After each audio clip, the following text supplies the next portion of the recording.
You know what it means to delegate, but why bother? You can do it better, faster, and get it done right the first time if you just do it yourself. So really, why bother?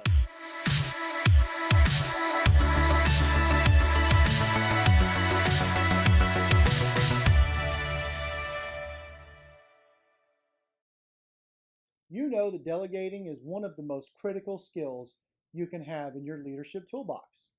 No leader, including you, sets out to sabotage their leadership, but you're in the majority if you fail to delegate properly and often. Before we can talk about whether or not your approach to delegation is going to make you successful, let's clear up what we mean by delegation. Delegation is not dumping. Dumping is what happens when you pass off the tasks you don't want to do without regard for who gets the task and without providing the authority and resources the person needs to get the job done well. Delegation is not deferring either. You defer a task to the appropriate person or department. If you're, for instance, in maintenance and someone approaches you about an accounting problem, you defer them to the accounting department. As helpful as you were in that situation, you didn't delegate anything. Delegation is what happens when you give decision-making ability and outcome responsibility to someone in your charge. The delegate, if you will, receives ownership, fully or in part, for an outcome. Your act of delegation doesn't mean that you're free from the responsibility or obligation that relates to the task or the delegate. You still maintain the final responsibility for the outcome. In delegating the task, however, you're trusting someone else to deliver the results. Delegating isn't a single, all-encompassing action either. It occurs along a spectrum. For instance, you may delegate a task in its entirety. That is to say, the process and the outcome are completely given over to the delegate. The other end of that spectrum is that you want someone to gather information. For instance, you need knowledge to plan on a project. You can't delegate the project or the task, and you need someone to get that information for you. So you delegate to someone else to acquire the knowledge and bring it back to you. In the middle of that spectrum, you might say someone is going to have control over aspects of the process, but only after they run it by you first. Or you give them freedom to act, but they have checkpoints in which they must get their progress okayed by you before moving on. So is delegating really that important? Well, the short answer is yes, and for several reasons. See, delegating turns followers into leaders. How do we get the next generation of leaders if they don't ever get a chance to learn the stuff that you get to do? Delegating gives your team the opportunity to use their strengths. After all, if you're always doing it and they never get the chance to put their hands in it, they don't get to show off what they can do or even realize what they can do because you never gave them the chance. Of course, that also means that delegating boosts morale. When people have a chance to contribute, they're going to be that engaged employee you keep hearing about. They're going to feel like they have ownership in what they're doing, and they're going to have emotional buy-in to what's going on around them. Delegating makes you a more effective leader. The more that you are able to identify what's going on in your team, the needs that are there, and the opportunities you have to help them grow, and act on it through delegation, you will prove to be a more effective leader. So what does delegation look like in practice? How do you know what's appropriate to delegate and what you should keep to yourself? Well, first you have to ask yourself a few questions. Does the task require that I am the person who does it? Are you the subject matter or skilled expert for the task? Will handing off this task grow one of your followers? If the task doesn't require you to be the person who does it, and you aren't the person with the right skills or knowledge for the task, then you now have an opportunity for someone else on your team to receive a delegation.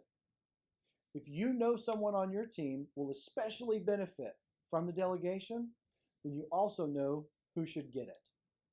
What else determines whether or not you should delegate a task? Well, let's be honest. We don't enjoy every task that comes across our desk. If you have a task that you find unpleasant, while someone else on your team thrives in those sort of tasks, delegate it. Now remember, we aren't dumping unwanted tasks on unsuspecting colleagues.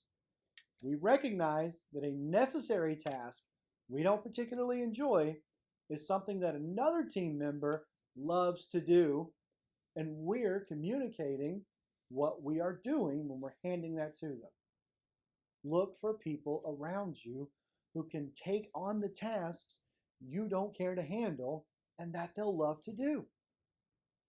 Delegate tasks better suited for other people with the appropriate skill set. Get to know the strengths and desires of the people around you. Find out who wants to grow in what areas, and see if any of your tasks are available for delegation. Help them grow in their field or a field they want to explore. Now that you know what tasks you should delegate and the person who will be your delegate, you'll need to initiate the delegation. That starts with communication. Your communication is the single most important element in the success or failure of the delegate as it relates to the task you've given them. Successful communication requires that you communicate your expectations. What do you expect them to accomplish? Begin with the end in mind. You must communicate deadlines. When must you complete the project? When do you need a progress update? You must tell your delegate when you need to hear from them and when they should be done. Communicate the level of authority you're giving them. Remember that spectrum that I mentioned? This is where that matters a lot. Do you need them to check with you before executing decisions that will move the project forward? Or can they decide, take action, and follow up with you on their progress? Communicate the available resources. What materials, people, funds, and supplies are at their disposal? Did you authorize overtime or flexible scheduling for people working on that project? Communicate your recommendations.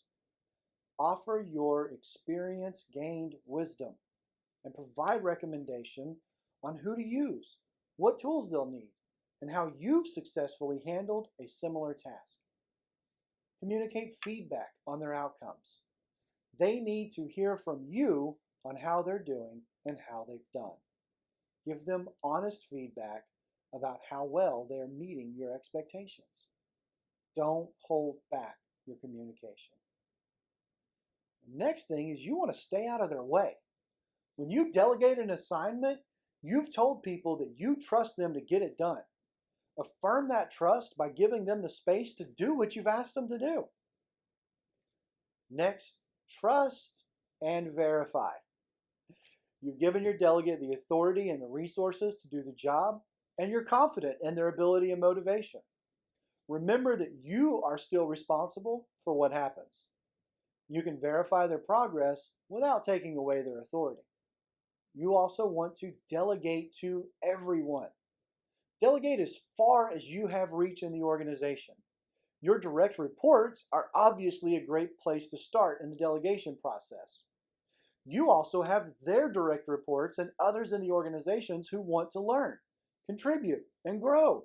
So delegate as far and wide as you can. And don't wait for volunteers. You're not imposing your work on others when you delegate appropriately, which also means you don't have to wait for them to volunteer to take some of that load from you.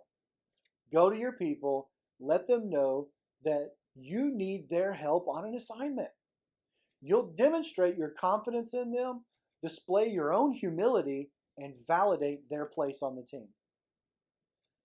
Delegate the outcome, not the process. Anyone can tell someone what to do and how to do it. Leaders, on the other hand, communicate the destination they are delegating and give the delegate the authority to choose the route for getting there. Don't forget to say thank you. Feedback is a crucial piece of delegation. You should always acknowledge your appreciation for the help you received through the delegate. Just as important, use feedback publicly to praise their accomplishments. More people will want to help you if they know their work gets recognized. Delegating is more than giving orders and asking others to do your work. Delegating is giving away authority.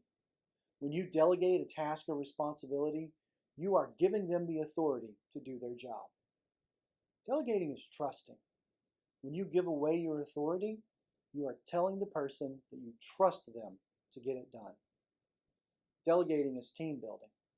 When you've given your authority and your trust to your team, you've given capable people the opportunity to learn new skills, take on new responsibility, and feel like they are more a part of the team and the organization than ever before.